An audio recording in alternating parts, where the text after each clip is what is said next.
Hello, I'm Justin with Handheld Headquarters. It's June 6, 2025, and this is your bite of daily handheld news. Yesterday was all about Big Nintendo, and as the dust settles this morning at Handheld Headquarters, we're going to take it back to our bread and butter, which is, of course, handheld emulation. PlayStation 4 emulator Shad PS4 has been updated, bringing it to version 0.9.0. This was reported by Notebook Check. Shad PS4 is an emulator for Windows, Linux, and Mac OS that has been steadily breaking the barrier on what we can emulate. Checking the compatibility page shows that 35 games are now playable on Windows as of today. This emulator is still in very early stages, of course, so do not expect to be playing through your favorite PS4 game today. But the progress has been impressively fast on this one. Anbernic has confirmed the launch price for the RG35XX Pro, and it is surprisingly lower than most expected. Retro Handhelds reports that the device will be available from June 10th at 10 o'clock UTC, which, if you're on the West Coast as I am, is 3 a.m., and pricing will be set at $44.99, moving up to $49.99 on June 13th. It'll come in black, white, and transparent teal, and the screen will be the standard at this price bracket, a 640 by 480 3.5-inch IPS display running the H700 quad-core processor with 1GB of LPDDR4 RAM. More info is available in the sources below if you're interested. Of course, Anbernic being Anbernic, that is not all we have from them today. Anbernic released a video showcasing their new AI app. The most important feature, it seems, are the ability to overlay game translations and answer gaming questions during gameplay.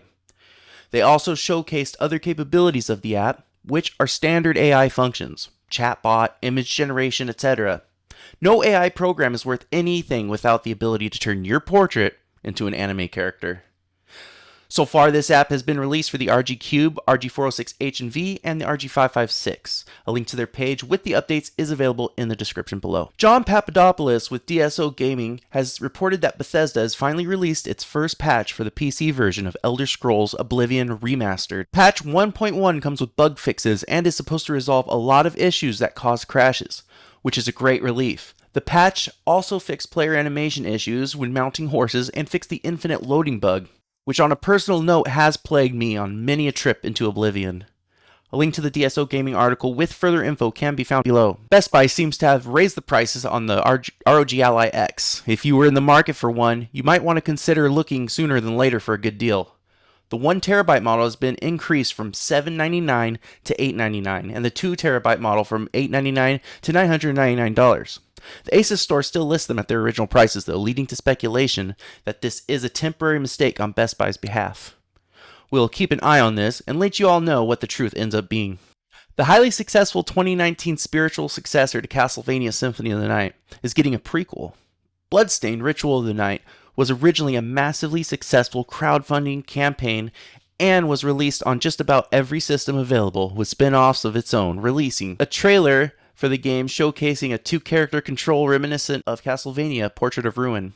Bloodstained, the Scarlet Engagement, is set to release in 2026 on PlayStation 5 and Steam. No word yet on Xbox One. Borderlands is back in the news, and this time, it's not really Randy Pitchford's fault. So, free game alert, I guess. If somehow you haven't already purchased Borderlands 2 on Steam, it is completely free to keep on the Steam store until June 8th. You may notice, however, that the game is getting review bombed. PC Gamer reports that this can be attributed to Take-Two's recent changes to its EULA. Users report that changes allow Take-Two to collect personal information such as name, usernames, phone numbers, IP addresses, and operating systems of players. Also, there's reportedly a clause that allows the possibility of players getting banned who use mods.